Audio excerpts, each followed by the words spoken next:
Today we're going to make this beautiful pampas grass decor piece.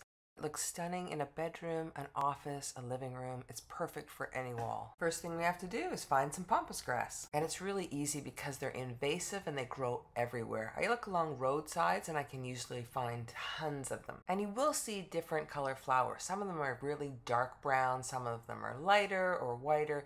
So choose the color that you want for your own decor piece and then just simply clip off enough for your project. And depending on the size of your project will depend on how many you clip, but I also clip some of these little small ones as well so that we can fill in the center of your decor piece.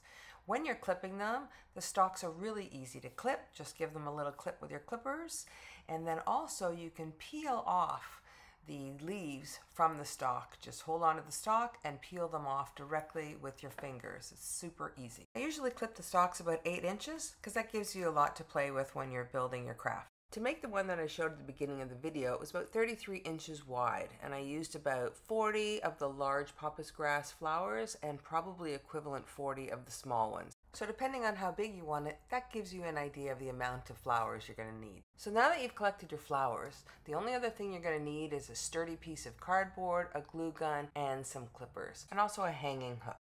For this project, my cardboard circle was 12 inches in diameter. The key to keeping the whole thing sturdy is to see how the neck of the pampas grass flower is still being glued down inside the circle. So it's not hanging over.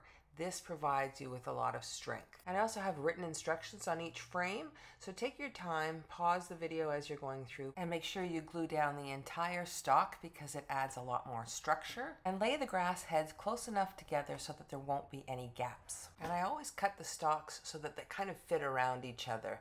It's not going to be perfect on this layer, but it doesn't matter because you won't be able to see it. Then I add a glue circle to keep everything together, so a little more strength.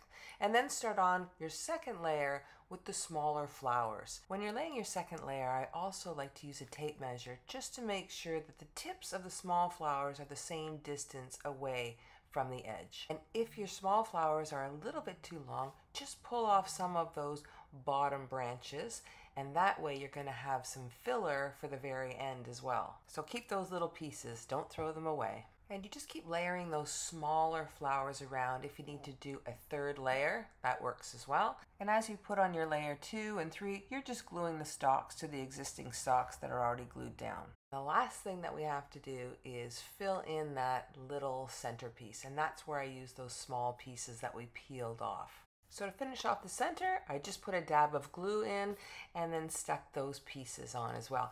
All you're trying to do is make sure that you can't see any glue, so just stick enough in the middle so you can't see any. Now depending what you're doing for a backing hook, you can either screw it in, so I just get a little tiny screw that really only goes through the cardboard. But you could do this even before you do your craft so that it's already built in. Or just glue the hook right onto the cardboard because it is super lightweight and the glue gun should do it. Now just get a small nail and hang that up, and it looks amazing really anywhere in the house. If you found this video helpful, just click on that little thumbs up and don't forget to subscribe because we make new natural crafts every season using things from nature.